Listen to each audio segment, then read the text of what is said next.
Hello, everybody! It is Irrational Radio here with another episode of Table 13. Today we are going down another philosophy rabbit hole. We are continuing our discussion last from 2 weeks ago, I think, maybe three, about whether necromancy is necessarily evil. And we've kind of come to the conclusion in that episode that no, it's not necessarily, really depends on the type of universe that you are in, as well as how your relationship with life and death kind of work out. So check that episode if you want to kind of hear that logic. We're kind of continuing with that because we said at the very end of the episode that the real school of magic that's actually super evil is enchantment. And we wanted to kind of delve into that a little bit further, as well as then bring up some real life kind of laws and statutes that protect us now from people using enchantment like things, like illusions or things that actually don't require magic, but that just require strategy or duplicity to, like, injure us in some way, either financially or physically. And so there are some surprising, like, things you wouldn't expect that, like, oh yeah, no, that's a great idea. Well, yeah, someone has already said that no, you can't do that. You get arrested if you do. And along those lines, how a magical society might set up their own laws, own statutes, and own defenses against something like enchantment magic running around. You can't really yeah, It's a pretty serious, because that's a problem. If you can subvert people's will, if that's like a matter of course, people understand that that's something that can be done regularly throughout the day. There has to be, for anyone to be held culpable for any crime in anything that resembles a legitimate, like, legal institution, uh, it has to be ruled out that it was reasonable that someone took control of me and made me do it. Like, that it wasn't me who was in control of my action yep, when I take an act. So, yeah, if you're looking at a society that can function in a world of common magic like this, where yeah, you can use enchantment to alter someone's perception of a deal or a person or a whatever, and secure some good service, benefit, whatever, right. as a result of that, it's it's still gonna upend society when if enchantment spells are common. Charm person's a Yeah, really low level spell. You can get that pretty easily, and yeah. The ramifications of someone being under a charm person spell are huge. yeah, if they sign a contract or something, it doesn't matter that they know afterward or something that they were charmed. If you don't have some sort of system set up Right. in your society that addresses the fact that that's a real and present risk for anyone, and that, like, we have things like this now that deal with coercion and junk along those lines, to, like, if you're doing something that subjugates the will of the individual that you're entering into an agreement with, for any, like, really foreseeable benefit whatsoever, that's something that's not okay. And so enchantment, that's mostly what you're doing. And that's, I think, the thing is Yeah. we were talking about, yeah, necromancy, like you were saying, is that it's not always evil. It's only evil when you engage in the kind of behavior that enchantment doesn't really function without, Right. um, So, which so is, a yeah, segue there is we'll define enchantment as it appears in 5e first, because like, it can mean, like, an enchanted weapon doesn't mean you have bound the weapon's will to sure. serve you. It just means it's fiery, Yes, or yeah. does magic. Well, in general, so in 5e, in Forgotten Realms, enchantment spells are defined as spells that affect the mind of others, influencing or controlling their behavior. This school includes the spells Charm Person and Mind Fog. A wizard who specializes in enchantment is known as an enchanter or enchantress. The sub schools are Charm and Compulsion. Charm being these spells, these are spells that make the target regard the caster as a friend, and Compulsion, which are spells of this kind, force the target to do something beyond their natural will. Both are, if you really get down into how us as a society kind of view free will, especially in the laws and statutes that we have set up, both of those are bad. Yeah, Both of that's those not an are okay not thing to do. not okay. And it's much more evil than necromancy just right off the bat. It's hard to imagine a universe where that would be okay Yeah. in like normal life. You know, Where the it's conventional understanding of morality doesn't put that into a bad right. category, basically. It's yeah, I'm trying to think of situations you could maybe see, and I'm thinking some like Star Trek episodes where they uh, like wipe criminals' minds and stuff like that. right. If you look at it along those lines, that you're like subverting improper behavior for the Sure. betterment of the whole or something, that there could be some potential, like if you're willing to make that argument. It gets so But dicey though. that's a Yeah. really weird, yeah, that's not a great society that you'd live in, No. but it is an interesting one. If maybe, a gayist to never commit another crime is like a known punishment for certain criminal actions. Right. That's a weird and terrifying punishment to run into. It's like, oh, okay, for the rest of my life, I won't be able to litter or jaywalk, Oh or, yeah. I it's like don't.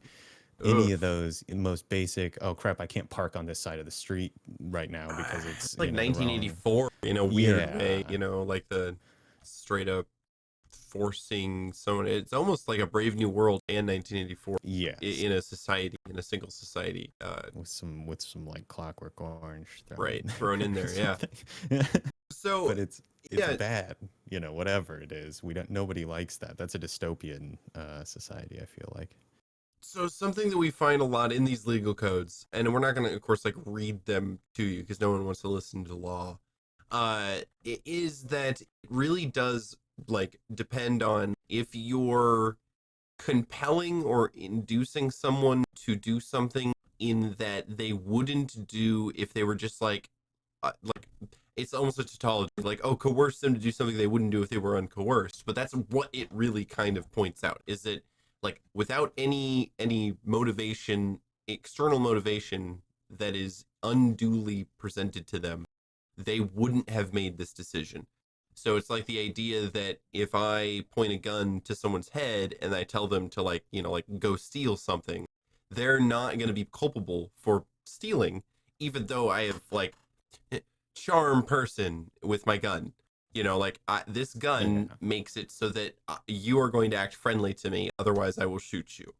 Um, And I it's think that's the other side of it, is that there are, it's like coercions generally. That's like a state by state thing. And everything, the specifics of that are going to change. But the core of it is that, like, if you're engaging in some effort to, like, subvert their own independent ability to choose to do something that they have a legal right to do, or choose not to do something they have a legal right to do, or to, force them to do something they have the legal right to not do. That's your, like, line where it's yeah, it doesn't matter anymore. Yeah, that's like, it is sort of a tautology, but it's that, like, forcing you to pay taxes or something, or instilling penalties because you're not engaging in some lawful action isn't the idea, but it's anything else that would do that kind of thing. If you didn't sign a terms and condition or a lease or something, and somebody's charging you fees or interest on something, that could be considered coercion. Like, there's a lot of less than physical force. It's not as far as I'm sticking a gun to your head, I guess is what I was right. getting at. You can get into things that are just like, oh, I'll take you to court and tie this up for years, even though I know I'll lose. And that could be considered coercion by a lot of definitions. I was Yeah. looking at Arkansas, but that's kind of a specific mention. It's just like, well, even if they say they'll sue you, or they'll report something to the police that'll get you brought up on some sort of charges, then you're in a position. But the other side of that is, if you're enchanting someone who does something illegal, I guess, yeah, and therefore then caught and suffering whatever things, that goes back the other way. Is like, if Right. they could then just walk back and say, okay, you've engaged in extortion / blackmail, coercion, whatever the hell they want to call it.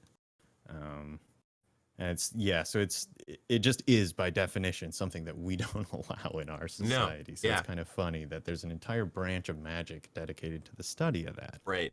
So I like, and if you go through the enchantment spells, there really isn't a lot of enchantment spells that are like not bad. You know, like in terms of like more on a moral level. Most of them are in some way doing that coercion, like we talked about, either forcing someone to change their behavior, or forcing them to move in a certain way. There are some that are not as like, I guess they're more neutral, you know. I think like Gift of Gab, is Yeah, one. um I mean, but you're still doing the same. It's essentially you're engaging in a lie. this is You're true, yeah. by Yeah. manipulating the memories of people, and so that's what it comes down. As at the end of the day, you're yeah, forcing people to perceive a situation in a different way than they otherwise naturally would. Um, Generally for the purpose of benefiting from that, which puts you in the category of most fraud offenses and things along those lines. Um, Okay, all right, I found one. okay, Encode thoughts is okay. All which right. one is that? It's from Guildmaster's Guide to Ravnica. Oh, You pull a memory, an idea, or a yeah. message from your mind and transform it into a tangible string of glowing energy called a thought strand, which persists for the duration or until you cast a spell again. The thought strand appears in an occupied space and 5 feet of you, is tiny weight, and is some solid object that can be held or carried like a ribbon. It's otherwise stationary. Cast this But spell it while should be concentrating. divination. Right? Yeah, it really should be. Yeah. Yep. But you're yes, that is not necessarily a thing that like is inherently wrong Oh, to well, I do. guess if you cast a spell, I concentrate on a spell or ability that allows you to read or manipulate the thoughts of others. Just detect thoughts through That's what I was modified gonna say memory. next. Is that, So, yeah, by but itself, it's fine. But as soon as you add some of those nasty spells, you're just like, hey, I didn't want my thought written out into the cloud. or Um, yeah, you can get into that like sort of invasion of privacy sort of stuff, yeah. expectation. Yeah, and yeah, you get cops who are walking around with the ability to read people's minds Oh, potentially. Then you get into this yeah. whole like, okay, when are they, yeah, Fourth Amendment kind of situations. Like, at what point can they read someone's mind? Yeah, probable cause stuff for your Yep. guards and all that jazz. Like, that's an interesting concept to work with in a society that where magic is common, where the guards would have magic on their side as well. Yeah. Yeah. And Absolutely. so that was the other thing I was going to say. So it begs the question of using these kinds of spells in situations like a courtroom to compel, Right. sort of the equivalent of a subpoena or whatever. You can zone a truth them, or you can whatever you suggestion or any of these that'll get someone to say something that they might not otherwise say, or do Yeah. this encode thoughts thing, to elicit the truth. Like that may be a way where you could use a lot of these things, And that's in a excellent. Yeah. non-evil way. Yes, exactly. And I think that would be how a society would approach this school of magic, as it would be much like such as like in our society now, we have a death row. There is capital punishment, and that is the state putting someone to death. And we generally agree that killing people is not okay. And so I Right. think that in some cases, in like on a state or government level, these spells would be something that you need to get like clearance for, you got to Right. get a But written document from a judge, um and that kind of thing, to in order to cast zone of truth in your interrogation room, or something along those lines, so you could really. that's Yeah. where we have lie detectors and things like that. You Yeah. can't, if you mention that it's a lie detector test and stuff, usually gets thrown out, I think, unless that's stuff I've learned from movies that isn't true. But Hmm. um basically, yeah, that's like it's not super admissible because we can't verify the truth of it. And so you get into that kind of stuff. It's like, well, can anyone else tell what's really the truth or not? Like Zone of Truth, for example, is one that I think a lot of people would say, yeah, they put that on the stand. Everybody has to tell the truth. But only one person knows Right. uh, whether or not they're telling the truth. So now you're playing the same game again with someone else, essentially, who's watching the watchers kind of deal. There's Right. Yeah, this chain exactly. of who's verifying that this ping is actually occurring. So unless you got a chain of like 8 different, people all Yeah, right. encoding thoughts in concert or whatever, detecting thoughts at the same time and showing Ugh, everybody that all the just same. sounds like Yeah, horrible government bureaucracy right there. Just awful, that's my terrible, jam right there. awful, It terrible sounds government fantastic. bureaucracy. Awful, terrible. It's So, like forming things or filling out forms in triplicate. Scries in triplicate. so this kind of Anyway, goes into something that I have wanted to talk about for a little bit, and it's like, how would a magical society, or like something like the Forgotten Realms, where you have wizards of like first and second level walking around, how would you protect yourself or like a day-to-day person from that kind of thing, other than like the straight up rule of law? So, like for instance, in our society, we have like counters that have bulletproof glass in front of them, rendering one of the weapons of our a very dangerous weapon of our society much less effective. So, but like anti-magic field is an incredibly high level spell. It's incredibly high. And so I have seen people just be like, "Oh yeah, in front of every shop there's anti-magic." Like that's a little bit um in order to just from I guess in the Forgotten Realms, like I mean, if you have a magical system that allows some kind of anti-magical property that is common right. or like dampening in some way, then there you go, you got your thing. Like in the Forgotten Realms, there isn't really a good way to limit magical use in a society concept without just resorting to either there's like an over wizard in the city who is just making sure no one is fucking around. Which is usually how Forgotten Realms solves it. Right. Yep. Yeah. It's just like, okay, yeah, you charm person, but then the fucking honor guard They just, know. yep, Yeah. exactly. So that is an example, but I think that there could be more interesting or creative ways of uh, dealing with that rather than simply like going the over wizard thing or going the anti magic thing, because yeah, I think that it deserves a little bit more thought. Sure. So something it's still moderately high level. It's third level spell, so that's not like nothing. But dispel magic and counterspell are both things that Yep. could be accessible if there is some sort of, I don't know, security camera meets, yeah, Billy the singing bass Right.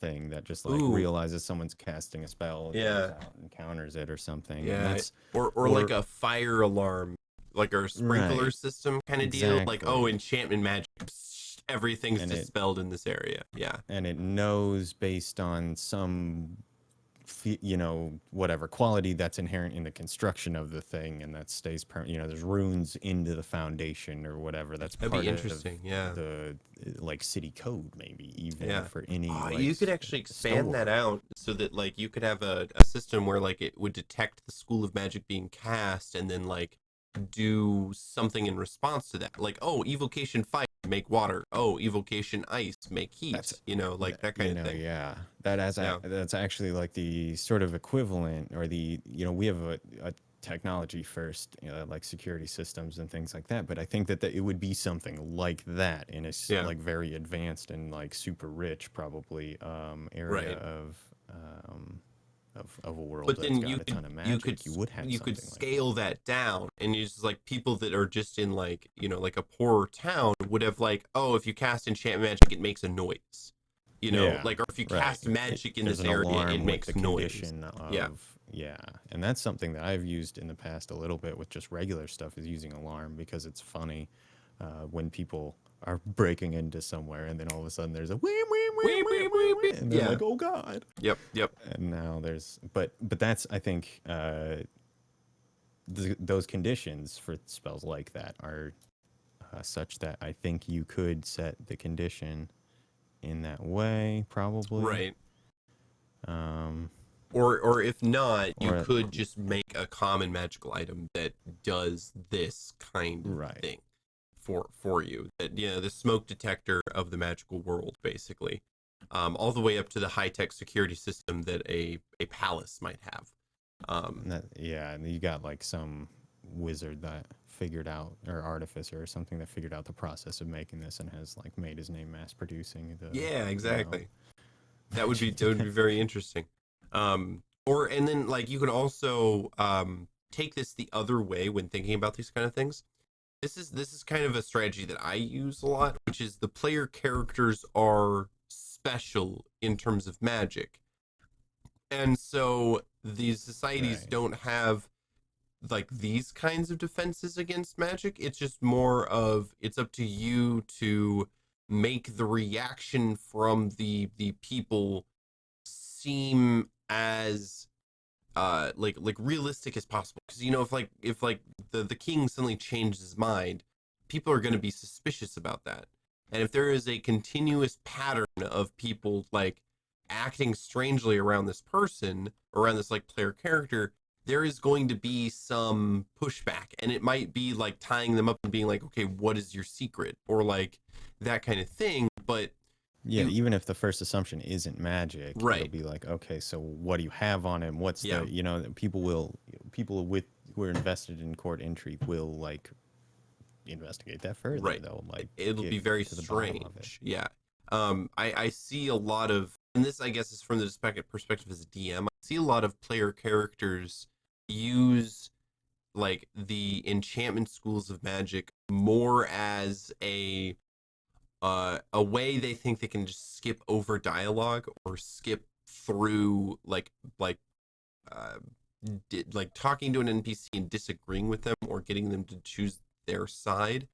And it's not it's something that I try to like suppress a little bit in terms of like that doesn't really bring about very much better outcomes than just talking to them in most of my societies that I built, because either you're in a place that's got a lot of people that are powerful enough to cast this, and so they're like, oh yeah, my alarm is going off, so you're screwing with me, or it's you know it turns out more like a monkey's paw thing, where it's just like, oh yeah, I'll give this to you on discount, and then some guy comes in and is just like, what the why did you do that? Like now you have an enemy of the guy's boss or something like that. So be, I yeah, usually try to go, if I'm gonna get somebody on stuff like this, I just make them feel bad. Like this person will get fired and like their whole life will ah, fall apart because they let people walk in and walk out with the important thing from the safe, or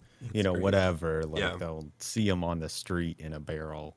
2 days later, just like, oh yeah, well, things kind of went rough after we hung out the other day. I right, don't know what really happened. It's weird, but and just make them a really genuinely nice person that they just took advantage of for the. I tend to get more enjoyment out of hitting them that way, but I think that that's a really effective way to like kind of de-incentivize that sort of stuff. yeah, Um, if it's a world where they don't have a ton of that, I tend to let it work. okay, In my when it's not like a situation where somebody would protect against it. right, If it's just a random blacksmith or something, then in most of my worlds there isn't going to be anything ready for that. Even though it is understood that that's a risk that they face. right, But if they have like still spell or something, they're good to go. They're not going to realize that any magic's happening or something right, like that. And yeah. um, It's it, but I think that, yeah. Sorry, go ahead. yeah, in low income or more rural areas, that's also kind of what I rely on, is that my player characters have to like make obvious magical incantations or something in front of these people, or figure out a way to do that that's not super obvious in order to make it work. Like the thing I want to suppress is people just walking into a shop and being like, boom, give me your Hmm. stuff, and then doing that every city they come to, And because I yeah, think that's, yeah, exactly. And the way I get away with that more often than not is that they just don't have anything of real value most of the time. Like shops tend to not have that great of stuff. That's not where you find the best shit in my worlds. It's usually in the hands of somebody who's really badass, or a specialist spent some time making it for you, or hidden somewhere that you uncover. just so that, yeah, there really isn't a ton of benefit. Like, you can grab a bunch of items and then go sell them to somebody else, I guess, but they're going to be like, oh, Right. I know that maker's mark. And Huh. uh, Yeah. so that tends to be my defense. It's limited effectiveness. If it's an interpersonal thing, they want to get past the clerk to go talk to the captain. Um, it'll probably work. The clerk may get tossed out on their ass because the captain said they didn't want to be interrupted or Right. whatever. But the captain will talk to them and just may not be super happy about the whole situation already, and that puts them in, yeah, like a worse spot. Right. So I guess I try not to just like quash it outright. Um, And I don't think it's something that ought to be if it's quashed outright. Yeah. if it can, yeah, if it adds to creativity, then it's not a Right. bad thing. If it's happening in a way that isn't like you were talking about, just sort of, I want to skip this part where I actually have to convince this Yeah. person of this thing. Um, but there are situations where it's like somebody who would never consider a thing, you can now maybe like make a check to Right. try and sway their opinion Yeah, on or like something a that last is ditch more likely effort to kind of deal success. where you have like a limited amount of time to get someone to say something and it's like very important. That's a useful time I think for that kind of thing like a high And then you risk get into more situation. specific, like, okay, dominate person and stuff, where it's just they do Right. X under your command, and you can, like, to me, that stuff, I always, if they're basically impersonating someone by using one of these spells to get them to go, file this report for whatever benefit that they're trying to get, or do whatever action it is that they do in their normal identity and with their normal influence, um, then like I try to let that happen because that's usually funny, and they're trying to get Right. some weird benefit for something that isn't going to be a combat benefit. It's more like a story piece. Uh, but in the big fights, there will be people. The big bosses are going to have some sort of protection against that kind of stuff Right. Yeah, usually. absolutely. Absolutely. Yeah, especially like legendary resistances and that kind of thing because those are Right. going to be very necessary, especially when if you do have like an enchantment wizard. Um, and I guess like on the other side too, if someone does decide to go down that route, you ought not treat them like, and I think this is kind of what we want to bring apart with the necromancer too, is that you shouldn't treat someone as character like in a way that punishes them for playing that character because of your setting in an overt way. And I know I'm a little bit guilty with this with like, Korthax and the necromancer thing. Or But I think or I've done it. yeah, warlock. It's one thing if the player goes in knowing that it's like a taboo thing that they're not supposed to be doing too. So Right. that can change the circumstances a bit Yeah, on they're this. If okay like, with it, obviously. yeah, Yeah, like, if okay, they're I into that know kind of the thing. first time I cast Charm Person on somebody that's not a societally Right. accepted action.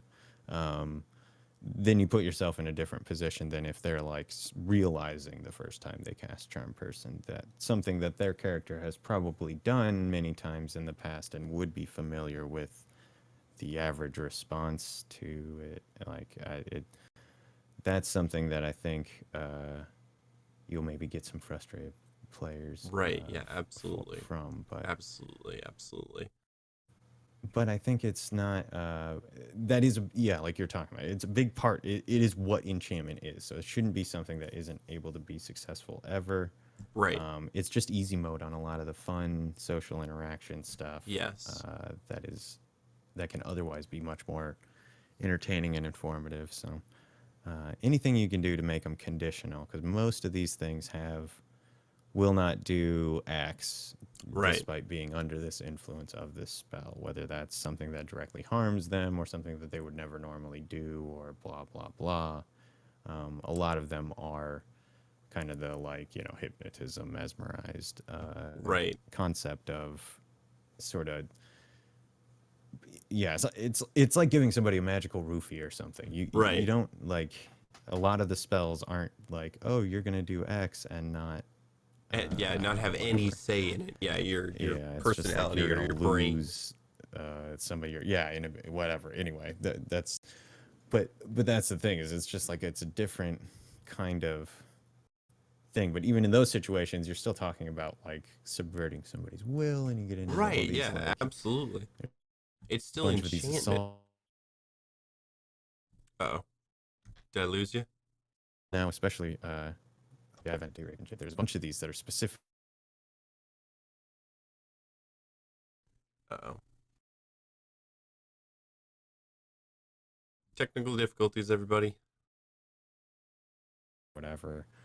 Most of them are specific to like controlled substances, but a lot of them have conditions which allow for other things. So it's that same sort of stuff that you're talking about here, regardless of what the intent is. If you're engaging in something that just like gets them drunk without their consent, or have them Right. tripping balls, like that's not okay. That's It's assault, still not or okay. it might be battery in Uh, some states yeah. too, depending on your wherever it is, whoever's doing the defining. But so that's something that like it's another thing that even in a condition where it's something that they're not necessarily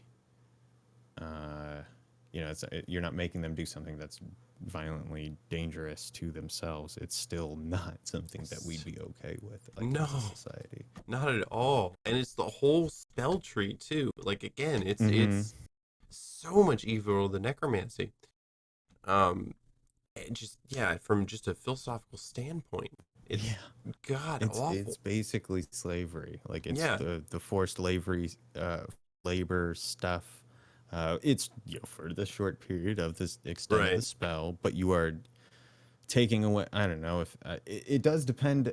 Some of this stuff depends on like what happens to the person, or the severity of how awful it is depends on like the awareness of the person who's being right. controlled.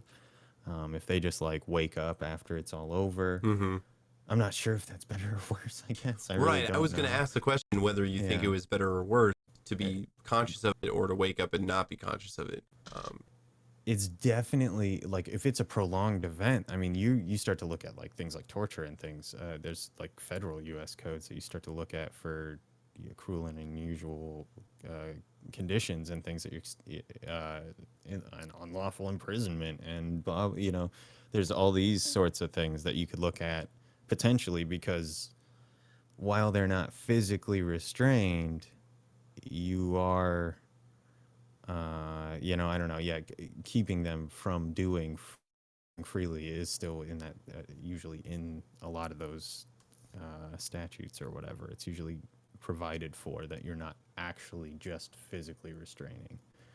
Um, and then, yeah, I don't know. Yeah, you can look at like theft and stuff, because anything you get from a person through this, Is stealing.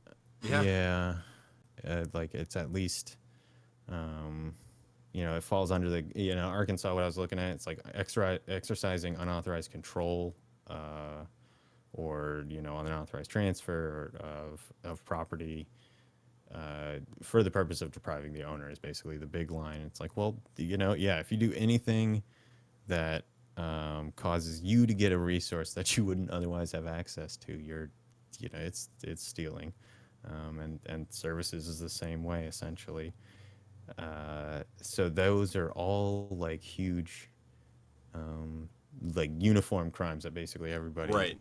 punishes more or less the same way, or under similar conditions anyway. And you can't really avoid them when you're using these spells for any. You're either doing this, or you're engaging some sort of fraud, or yeah, like forced labor, human trafficking. You're doing something that's like real bad, that we have like federal statutes prohibiting, Right. on top of any state law stuff And so it's here. interesting that, like we kind of have this in-baked thing in the Forgotten Realms that necromancy is generally evil, but there isn't really this kind of thing for enchantment. I mean, we all think of like an enchantress as not as evil as the necromancer. If you like the zeitgeist of culture, if you ask someone, oh, who is more evil, the enchantress or the necromancer, they're going to be like, necromancer, and the enchantress if she's doing bad things. But if she's a good enchantress, she'll be fine. But what we're, I guess, trying to point out here is that that should be flipped. No, the enchantress is always evil. The necromancer might just be like a civic body handler who, just knows how to handle corpses in a respectful and dignified manner. That's He just has them get up and hilarious. bury themselves. Oh It's man. fine. A civil engineer category that's like, I don't know, yeah, graveyard management or Yep, something. It's a bunch. necromancers. Yeah, That's yep. hilarious. Oh. So, but there, like, and then in a society, an enchantment wizard could serve a civic role, but it would be much more tightly controlled than an evocation wizard. Like, evocation wizard could go on a field and blast his most powerful spell, but an enchantment wizard would be like, okay, in order to cast your highest powerful spell, you need to sign 6 forms and get 2 heads of state to agree that the damage caused are is okay, or that kind of thing, because of the effects and the targets of your spells. It's just I think you would have the espionage type stuff, like yeah, it's CIA, whatever, FBI, folks like that.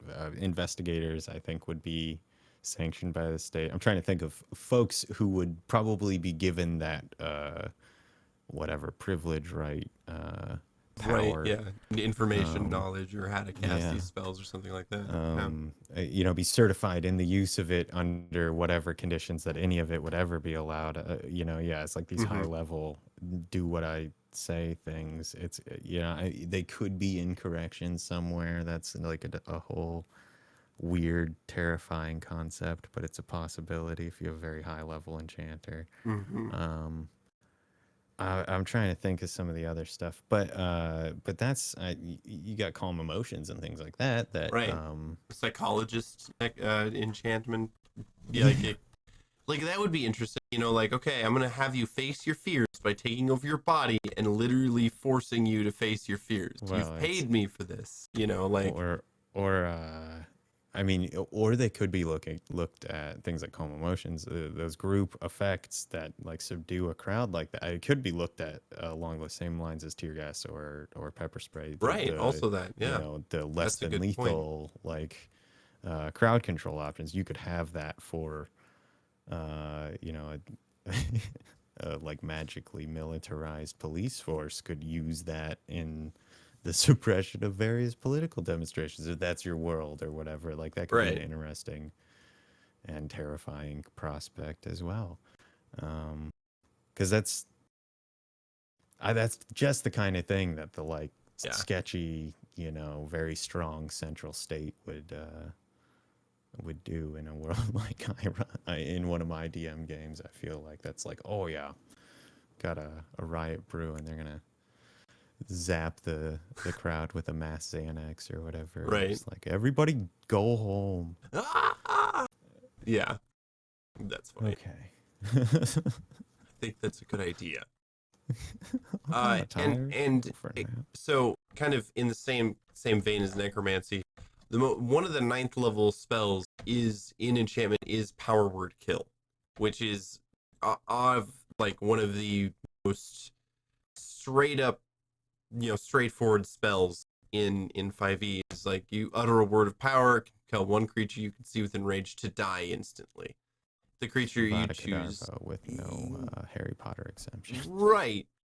And it has to have 100 hit points or fewer. And if it does, it dies. Otherwise, the spell has no effect. So I think that this would be how, if our magical government, this is how they kill people, right? This is the lethal Oof. injection. They're Oh just like, man.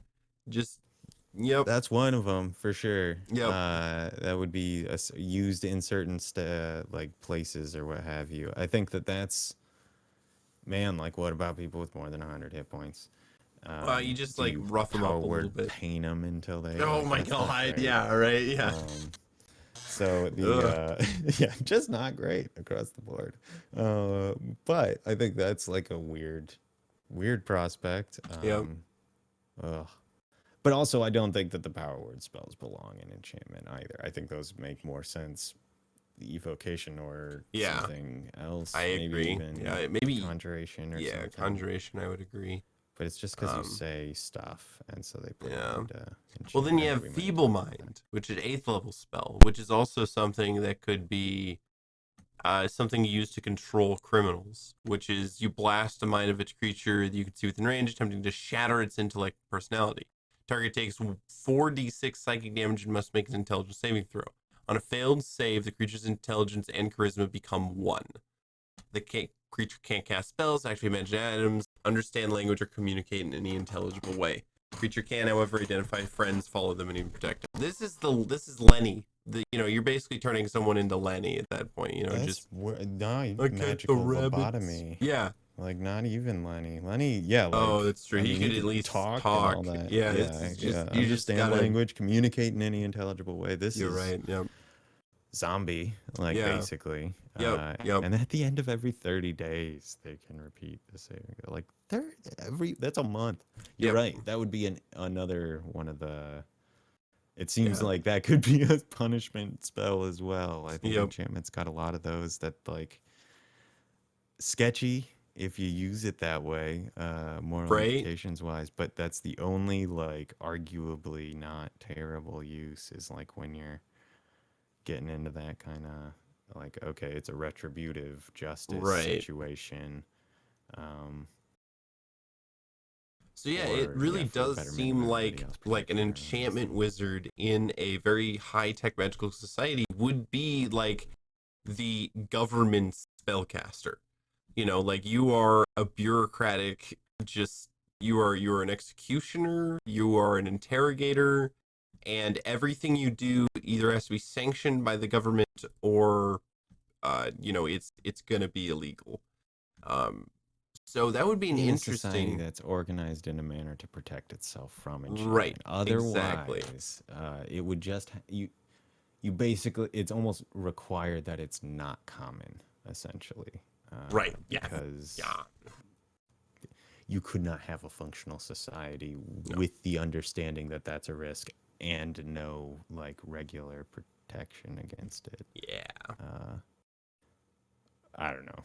I don't think It would anyway. be Maybe you could. it would be tough. It would be tough. Well, we're almost at 11:15 here. Yeah, We we can rolled go through. ahead and take our It's as break. good a pause point as any. Yeah, and we will be back for the last half hour to continue our discussion. Thank you guys for watching, and we'll be right back. Goodbye.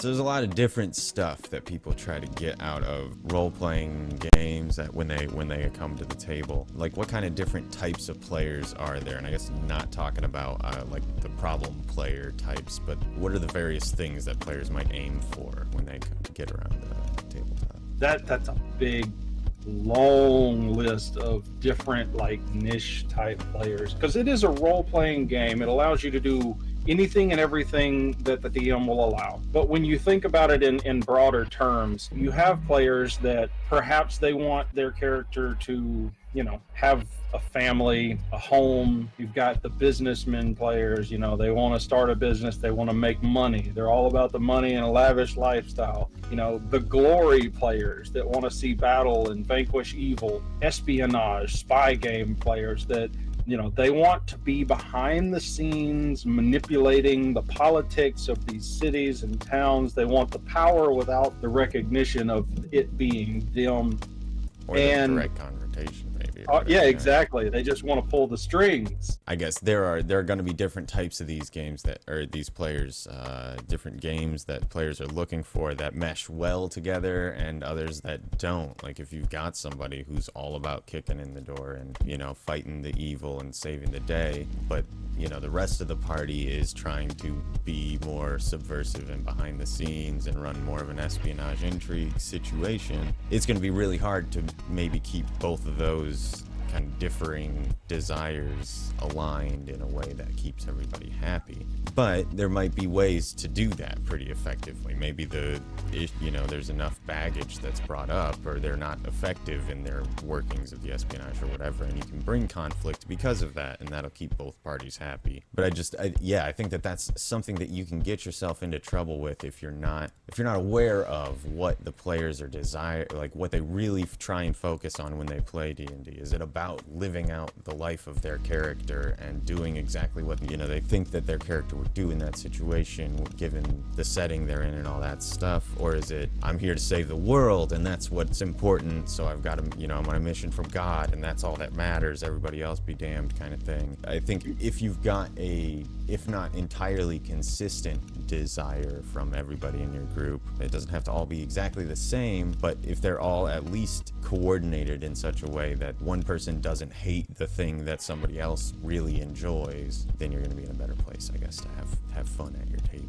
All of these different types of players and play styles are very much fun and valid if they're done correctly. Basically, when you go to putting these games together, or even on the player side, when you go to join a game, maybe that's a question that you want to ask all the players, is like, what is your character that you're building? What is their goals? What style are you going to be playing as this person? Because if you do find out that 3 or 4 members of the party, nefarious play styles in mind, and you want to be a holy do-gooder, nothing wrong with that, but you have to know that there will be conflict within the game. There's going to be conflict, possibly even within the player, within the party. And I think that's like a whole separate, that's an entirely different discussion. Like, are you trying to play a game where you're working with everyone at the table, or are you playing a game where the conflict that you expect to be generated from conflict between the party members, who respond to situations in individual and different unique ways that don't always mesh with each other very well, and people are going to be working against each other, and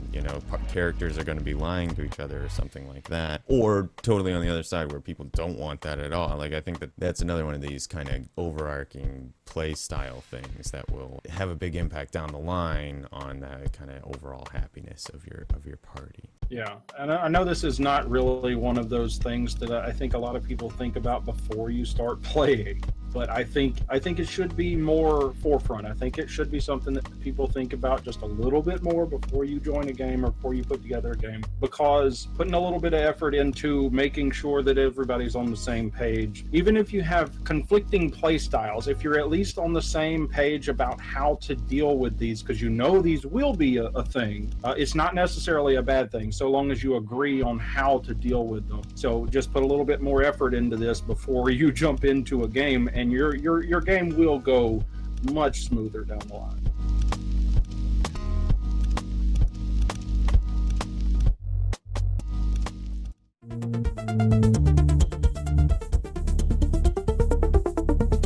How important is it that your players are creative when it comes to them solving problems and dealing with the conflicts that you're throwing at them? Personally, in my games, I like to have more creative players than not, because a few different things. If you have creative people at your table, the DM has more freedom to do more maybe crazy or creative or critical thinking things in their game. You can put in more puzzles, and you can put in more traps, you can put in more riddles because of these people that think outside of the box. With less creative people, it's going to be more on you. In my games, I have some creative people. When I have a plot in mind, and they go to tackle it, and then I start hearing them pop off these theories. Hey, you know what? I bet it's this guy over here who's actually one of these. I'm like, you know what? That's not it, but it is now. Yeah, it wasn't. That's better than when I came up with. I like that. Exactly. Ooh, that's nice. Yeah. The creative players at your table will inadvertently hand you better solutions to your problems than you had originally planned. And then when they find out they were right, that they called it, 6 sessions ago, when in reality you just said, ooh, I'm gonna write that down 6 sessions ago, and they're gonna feel much more satisfied, especially if they're the kind of player who's trying to kind of unravel and unwind these sorts of complex situations and scenarios or whatever. I think that's a really good strategy, is finding your players who come up with theories that are totally off the wall and may not be, there's a half assumption in there, but if it sounds good and you're not carved in stone or leading into whatever else it is that you had already established, like, let them come up with ideas for you. Steal away. It only helps, they just feel smarter then, and it makes your game better if you come up with something, or somebody proposes an idea and you're like, that actually fits better than the explanation. If you don't use it just because they came up with it, then it's a lame reason to not improve your story, I guess. Use the creativeness of your players. I actually know a couple of DMs that have told me that in their games, when they create these puzzles and these traps for their players, they don't actually create the solution Puzzles when they create the and puzzles. riddles, that is, absolutely. They don't make the solution. What they do is they allow their players to find out what it is and to go through it, and they start trying to solve it, and then they're like, okay, the first one that sounds really good, that's it, because Or they like- don't want to lock them in there. You got to let them be successful by thinking outside the box. Otherwise, you're going to make your players not feel like it benefits them, and they're just going to try and do the obvious thing every single time because that's the right answer. And I think that actually cuts both ways against both creative and those players who aren't so much, because the creative players are going to find, like I said, an extra 10 explanations that have nothing to do with the actually important details that you've dropped in, but are fixated on some random extra descriptive sentence you threw in just because you were working for thinking space or something. But they're like, oh man, his cloak's way too purple, he's got to be a noble or something. So now all of a sudden they're doing an entirely different thing than they came into that bar for originally. And that does make a point for that side of it. If you have a table that is slapped full of these hyper creative thinking players, then they're going to likely overanalyze a lot of stuff that you don't really intend for them to. So table full of these people, and you just go to describing the few patrons at the bar, all of a sudden every one of them is like, all right, maybe that guy's the big bad, all right, maybe that guy's an evil wizard that we got to talk to, maybe that, like you probably need some people on the other end of the spectrum to be like, hey guys, maybe they're just here chilling. It doesn't matter. Chill out. Let's just move on, guys. They haven't even looked at us. Like, it's probably not plot critical. What? You do have another aspect, maybe a little more a niche type thing, whereas you may have, let's say, a really creative thinking player, but he's playing a not very observational character. So they're not going to use that knowledge. They're not going to apply their critical thinking at your table. Yeah, they're critical thinking, they're creative, but their character is not. So you're not going to get the boon of that. That's another thing that, if you've got somebody in there that you're like, oh yeah, they always see this stuff, but they're playing a dunce version of whatever they usually play or something, so that they get to stretch themselves as a role player. You may not get to the benefit of their normal behavior based on the character that they're acting out. That is a really good point. Exactly.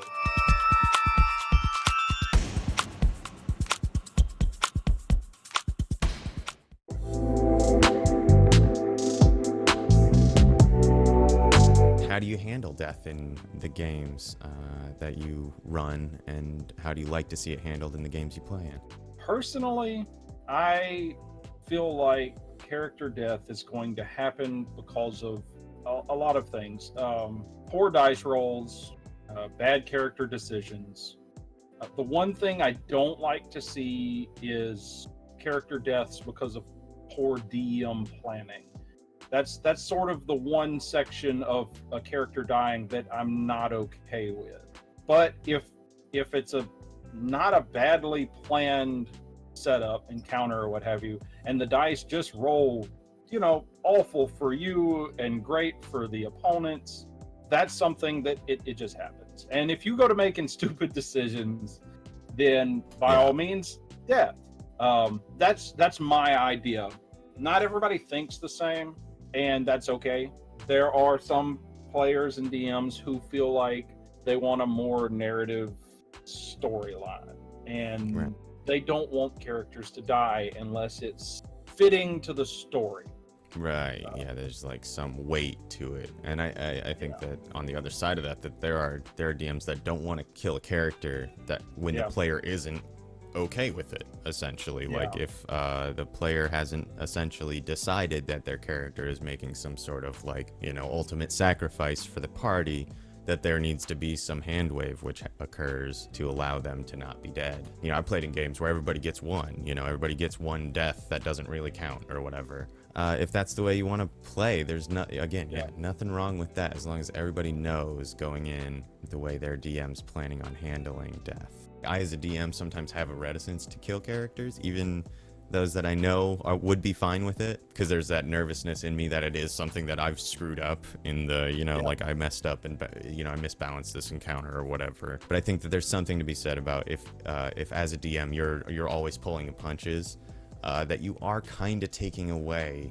not agency altogether, but by arbitrarily dictating that the threat stops now because it's gone on far enough, that there really wasn't ever a serious threat in the first place. That the party was only ever going to be pushed up until this point, and then you were going to stop. And if the party ever starts to pick up on that, they're not going to stop. They're not going to worry anymore. They won't be concerned about the threat of death because they know you're going to pull back. So I think it's important that it's a real and present danger, to me anyway. I think there are games that's not the story they're trying to tell. And it's not about that kind of stress within the session necessarily. If you, as a DM, want to run narrative, it has to make sense in the story and everybody agree death, you're going to have some players that if they end up in that game are going to see, hey, it doesn't really matter what I do. There's not any consequences. And they're going to do one of two things. They're going to go all out, or they're going to care much less about your game. Which is even worse, honestly. Yeah. If they're gonna run around and, okay, yeah, I'm a hero and I know I won't die, so I can, mold this world to my will. They're still playing and they're still probably invested, and that can still be a really fun and entertaining story to tell, as long as they're not horning in on any other player's ability to do these things, so on down the line. But if a player's like, okay, what I do doesn't matter now because we're always gonna survive, and they are checking out as a result of that, that's not good. You don't want a player to disengage because they don't feel like it matters, I guess. Once again, we go back to everybody on the same page, and that's going to be a recurring thing. Absolutely. But as far as players and DMs go, that is one thing that's an upfront thing. Before you join, some session you need to know session 0, hey, look, how does death work? How do we want it to work? Because if this is a narrative thing where everybody's going to have to be in agreement before a character dies, well, then everybody has to be okay with that, because not everybody likes doing that. And if it's going to be the dice are going to determine your fate kind of game, some players are not okay with that. So everybody needs to know what to expect when it comes to death, because there's no wrong way to do it if everybody's doing it the same way at your table, if that's an expected thing.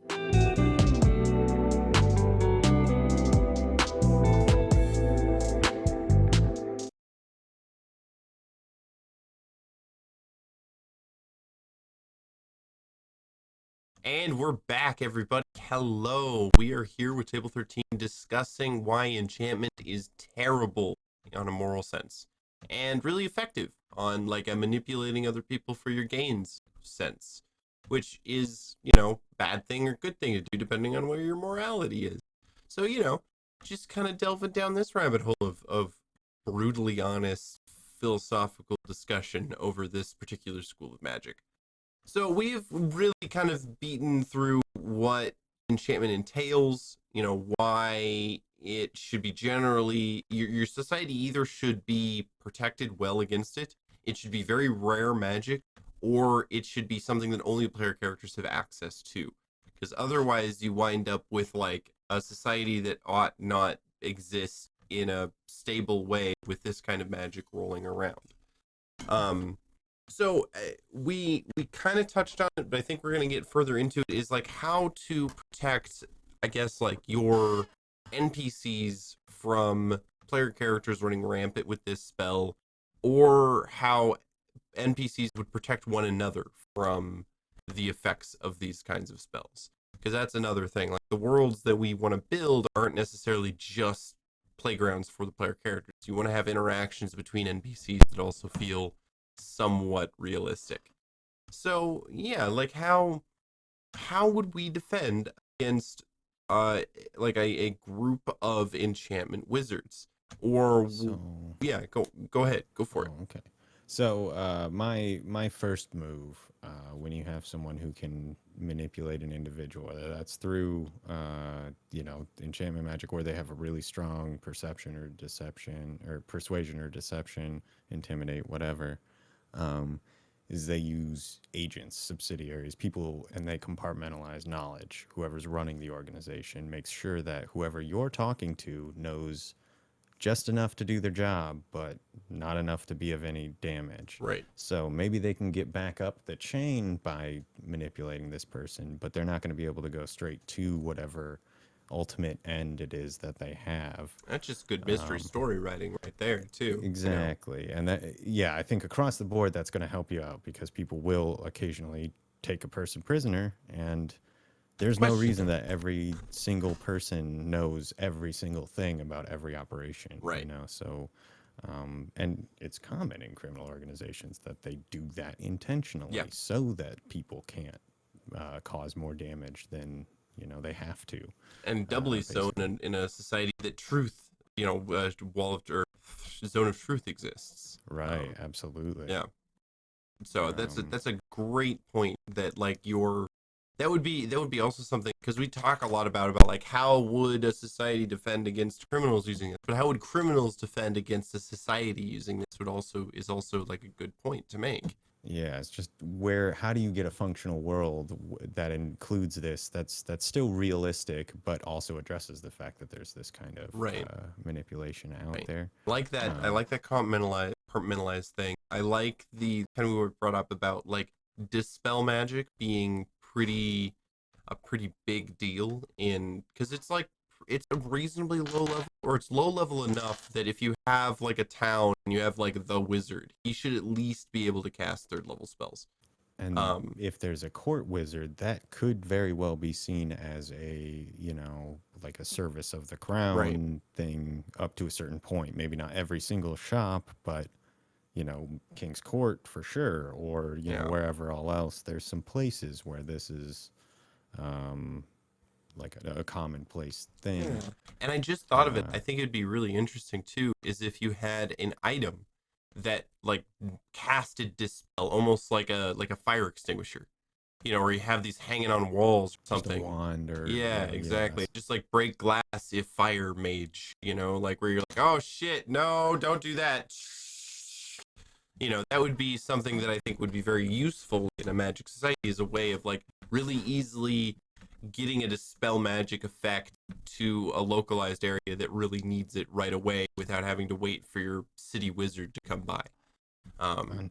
Yeah. Another thing, I guess, is it's less so, but I mean, if you have guards or whatever, putting manacles on people who can do this kind of stuff, it's not super effective if they can still then cast this spell and cause the person to unlock them. So if you,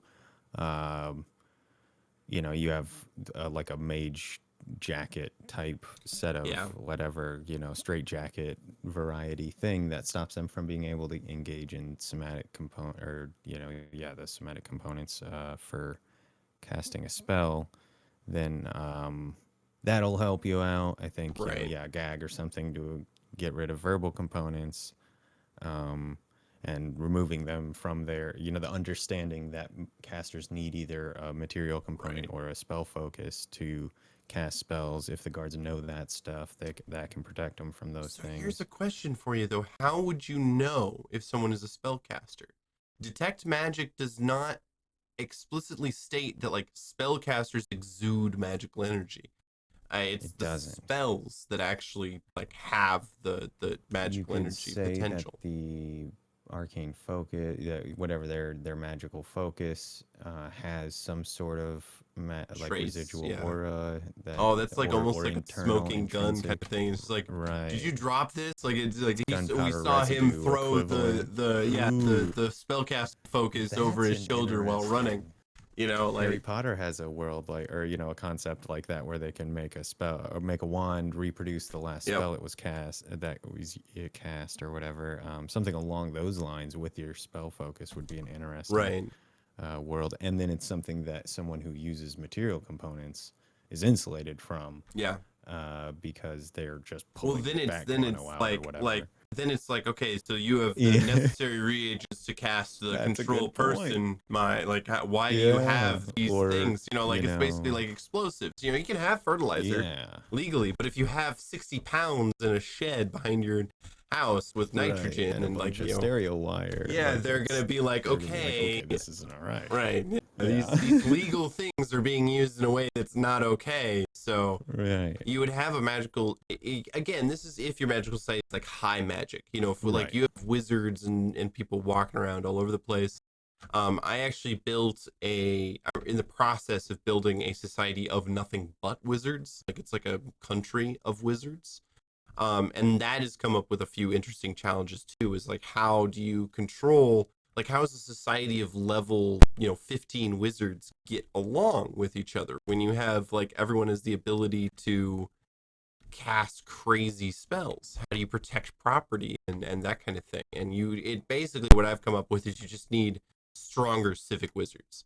You Yeah, know, it that's basically, yeah, I've commented on Reddit a couple times jokingly, but then like clarifying, it's like only thing that can stop a bad mage with a spell is a good mage with a spell, yeah, because basically magic is just that world alteringly strong that if there's somebody on the bad side who's got a nuke, yeah, effectively, um, you need somebody with an equivalent capability, even if it's not they can cast a nuke too, but they have some infrastructure that can pile up against the power right. of this individual and keep them pinned down and stop them from doing that. So that's one of the other things is you see people who throw like a level 15 or sorcerer in with their bandits, and it's like, well, like why aren't they king or something? It's Right, yeah, like, exactly. is there a reason that they don't have Yep. way more influence and power than that? There's also the like it's Skyrim kind of everything scales with the players as you level up. Everything gets tougher Right. kind of concept. That's understood and I get that, but still, there's that level of me. If I were a player, I'd look at it and be like, Yeah, and why the I don't hell? tend to do that because I think that leveling should be kind of like one of those things where you're like, "Oh yeah, remember when we were back there and those things beat us up? You know, now Hmm. we're like here and it would be, If you're running into bandits, it's so you can snap your fingers and clear the field with them right. and show the progress you've made since that Exactly. one fight where it was like, oh my Exactly. god, we almost died from Just bandits dragging kind of yourself through thing. the mud. Yeah, exactly. So you Yeah. have that ability to look back and see the progress that you've made, as said there. Yeah. So one of the things that's kind of not related exactly to protecting against or using, well, it's sort of using enchantment magic to your own ability or whatever, but something like uh, calm emotions and things along those lines being used or traded in a manner like drugs or other illicit Oh, that substances, would be interesting. essentially, like Yeah, yeah, yeah, like yeah. a potion or a scroll or whatever, where you can like get a It's suggestion to have a good day or something. It's like, just don't be upset about anything for a while and like get that kind of well, it kind of stuff goes into going. the sleep spell, being Right. people Yeah. just like, yeah, I can't sleep without someone casting sleep on me now.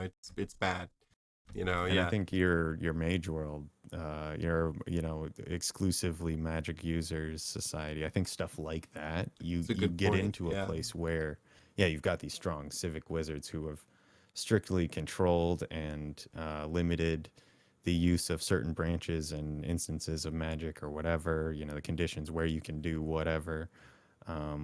But there would then be the black market of mages Oh who are yeah. like, fuck that shit, I'm gonna do what I I'm gonna want do what I kind of want. thing. Yeah, especially in And a then there are society other of mages who wizards. Yeah. want me to do that, yeah, that black market service thing. And yeah, that's Yep. Yep. interesting and entertaining, I think, as well, just to kind of think about. And some of the enchantment spells, they are almost pharmaceutical, if not Yeah. recreational, in the effect on some of them, which is hilarious. I mean, or downright just in like, I mean, Psychic Scream, I think, is the most powerful enchantment magic that you can do. And it's more along the lines of telekinesis. But yeah, you do psychic damage until you make someone's head explode. Like, that's metal. That is It's pretty so fucking metal. metal. If you reduce the creature's health points to 0 by casting the spell, their head explodes. So that is yeah, like that's an Yeah. evil spell. Like you would only learn that if you were like, yes, I want to do evil with this school of magic. Like I don't see governments being like, yes, we execute our prisoners with the head exploding spell. It's probably not what they do. You know, a power word kill Probably not. is probably much better Somewhere for higher on the humane. humane list, I'm but not sure. still, we're talking about the realms of like stuff that is, you know, like gas chamber level of like screwed Yeah. up in terms of like government sanctioning. And you got to be really careful with that kind of stuff, or yeah, you end up with a culture or society that a player character asking like 2 or 3 wrong questions can just be like, okay, Right. so You're going to a re-education camp or right, whatever, and so that's I think if you want to build a society that your players will inherently wish to rebel against and right, play as a game where that's what they're doing, they're the kind of golden heart rebel kind of idea. You're trying to build a resistance, Star Wars or whatever, all else, against this evil, oppressive empire. I think stuff like this can be really effective ways to show the heartlessness, the kind of like amoral, totalitarian nature of a government. You just want to be careful and make sure that it's not gonna, I don't know, hit wrong with right. Yeah, you don't want to go people in your too party. hard on Make that sure unless that you're nobody agreeing on here, it. nobody in your group will be unfairly, like made to feel super uncomfortable or Right. like I don't want this in a game that I'm trying to play for fun. Yeah, exactly. Yeah, I wouldn't. I don't need to live through this kind of thing. But Right. Yeah. yeah, we see a lot of that in fantasy worlds too. Is like Yeah. like mages are treated with suspicion or treated with like downright hostility because of these kinds of effects. I think that's another side of it is you could just say that all magic users get treated, are, for, it's a like prohibited class of citizens or whatever. You can't suffer a mage to live kind of crap. So that's why it's so rare because these things Right. exist and there's such a destabilizing effort. That is like a really great way to keep your players as one of very few people who have access to this kind of magic, and then generally just have a lower magic setting probably, Yeah. um, and Absolutely. make it make sense kind of thing, I guess, Right. in the area that they're in without requiring that that's the nature of magic in the entirety of your world or something. Yeah. Uh, which is, I think, the other side of it. I don't know. There's not a lot of nuance to this, That was the No, it problem. It's really isn't. basically like, is it evil? Yes. Yes. Okay, Yeah. that's Yeah. the stream, folks. But no, I Right. mean, And we uh, found some nuance here. I mean, yeah, like it's more along the lines of like a civic kind of spell system that, and like civic is in like controlled and sanctioned by the government rather than evocation, which is more of like your backyard machine gun kind of yeah, wizard. yeah. I think that that's a fair, maybe a fair comparison. It seems like to me at least. But the civic wizard side of it, it's like NSA wizard or Yeah. like a CIA foreign operative wizard who's going out to secure information in clandestine, whatever, Yeah. or to go start some sort of coup Yeah, somewhere or exactly. Oh something. man, yeah, Like enchantment magic this to is start a they'd coup is be really those easy. operatives. Like Yeah. that's for sure. They're like that would be. These are the people that they'd be like hunting for. All right, new headcanon. necromancers have such a bad rap because enchanters have just made everyone focus on them, so that they're not Yes. they're like looked at as not as bad, even though Yeah, they're the somehow. most evil. Well, they've with Exactly. like control person stuff, like, no, Because we're your enchanters friends. secretly run Yeah, the world. yeah, exactly. Yeah. And are controlling public perception of necromancy. Oh In no. order to set it up as a straw man. No. Perfect. Yep. It Yep. all makes sense. There it is. I mean, it's pretty obvious that's if you look at the freaking spell canon. list, but yeah. Like, God. just Oh my God. it's like, man, you really could, and that's you could tailor like one small group of well-organized, powerful enchanters can just wreck shit Yeah. on an otherwise just society of people who aren't like, insulated against it. Oh, it's so interesting to think about. Like, man, that's a fun like shadow government concept. Yeah, it really is. A bunch of to run enchanters. with. Yeah. People who maybe don't even realize that they're being manipulated in some sort of Venetian Senate situation, but there's just, Ooh. enough of these people involved that are, oh man, yeah, ugh. Do something kind of like the Lords of Waterdeep, but Yeah. More. it's like the back of round of that kind Yeah. of, there's a group behind the group kind of thing. Ooh. There's Yeah, I some like room that. for this to make your setting very like full of intrigue or what have Yeah. you. But if you're a combat first group, I would probably try to avoid a lot of it, Oh I yeah. think, as a Yeah. general rule, because it's just going to steal turns from your PCs and just annihilate whatever balancing Yeah. equations you've done on the PC side if they can steal one of your villains and make them fight on the side of Dance. the Yeah. parties or Force just duel. not do Yeah, anything. not do anything. Then that does significantly alter those kinds of situations and stuff. But it's I think you can build a society where two people there's always two people working a cashier's desk, and Right. at that point you have to be over the bell curve of the average enchanter to be able to influence both of them at the same time. So one's always going to be looking at the other like, what are you doing? Oh my God, it's happening, isn't it? Hey, you. This is what I've been trained for. Yeah. Yeah. So there are some more mundane like tacts that you can do to build a society that like knows it exists and maybe doesn't deal with it every day, but that it's a regular enough occurrence that it's something like It's like quick changing now, like or the we have, bulletproof glass, and it's not in right. every convenience store or gas station, what have you, but like the places that feel it's a risk that's worth protecting themselves against are going to do that kind of stuff. So I think it can be kind of modular or whatever, kind of go around. Yeah, One store does A, another does B. you're in a rough neighborhood when you have to go through an anti-magic field to get into the shop.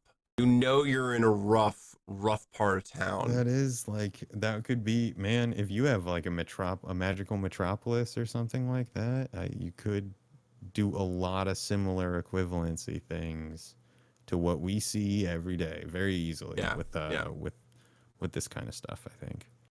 It would be for a lot of other magic, I think, as well. Oh yeah, but, yeah. But like, yeah, enchantment is a little bit, because like really evocation and in some ways illusion and illusion gets you into a lot of the same trouble potentially. Yeah. It's not required that you're using it for like kind of crappy Right. purposes. You could be like putting on a movie equivalent or something. But Yep. You can't make that distinction with any part of enchantment, because it's just, no, even if you're using it for art, making people do stuff against their will is not okay, very North Korea. Right? So yeah, that should kind of be the title of the stream tonight, is forcing people to do things against their will is bad. Okay? That's not good. Is not good. Don't do that. Even if it's something as mundane as making them take 2 steps to the left, if you're still overriding their willpower to do it, it's worse than casting a fireball. Inherently. Yeah. I mean, there's going to be situations where either of those might be worse or not Right. as In a bad. vacuum, But those in a are, vacuum, yeah. objectively, there's nothing wrong with a fireball. It's not evil. It's just a No. fireball. It's just a ball of fire, guys. Fireballs don't kill people. Oh God, I hate it. That's Oh super no. funny. That's It's silly great. to use magic in place of Well, I mean, if you think that about it, junk. like a gun to someone living in the 3rd century, that's magic. It is This thing, absolutely. I can point it at you and move my finger and you will There's a die. there's a You know, like missile that'll punch through any armor. anything. Like I don't Just care what make you're a hole wearing. appear on your chest. Yeah, like and that I to them would be magic. And like the idea of mm, like, oh, this is bulletproof glass. Well, what's that? It's something so hard that this object can't get through into your soft squishy bit. It's just like, how the hell do you magic. make that? Yeah, like, how do you make something that can stop a bullet from flying through the air that fast? Like, it killed Gragnar, Mhm. and he was wearing like 1/4 inch thick plate metal. If it did, like, Yeah, we've been working on that armor he was wearing. Anybody could take swings at him all day, and he was yep, fine. But you and just so that's yeah. I think it's um yeah, that is. But it's interesting to think about the other side of it, the evocation, just to kind of spin off down this track a little further. Is like, oh, anybody who can cast like evocation levels above a certain spell have to like go in and get yeah registered registered. or Yeah, whatever. It's exactly. like, oh yeah, you've been convicted of XYZ. Like that's not a lot. Like you're, You're gonna knock uh, on the door and it's like, oh Frank, man. you're registered as a level 6 evocation wizard. We had a report of a fireball being set off in Just the park what have you just been up to? two You blocks know. away.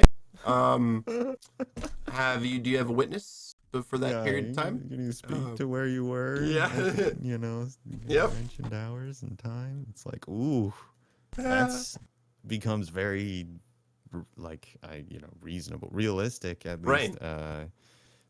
To like, oh man, you start to get into a lot of that kind of stuff with Yeah. this, and maybe that's how all mages are supposed to be set up. Their magical capabilities are strictly monitored and licensed, and uh, you You're on a know, list if you can cast yeah, magic. like Yeah.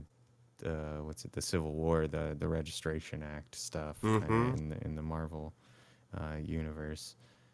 Kind of like, okay, if you want to, you can cast magic, sure, but you can't just like go out there and be a faceless mage. We don't allow that. That's like, vigilantism or Yep. whatever. There's a country in Paralandia that treats mages with that exact kind of bent. It's like, if you're sanctioned, you're fine.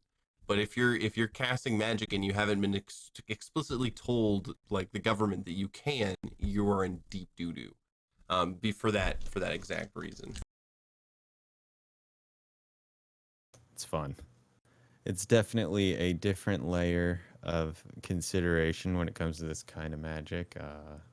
These are always really fun things to Poke at. spew about. Yeah. All right. Well, it is 11. It's in 11:52.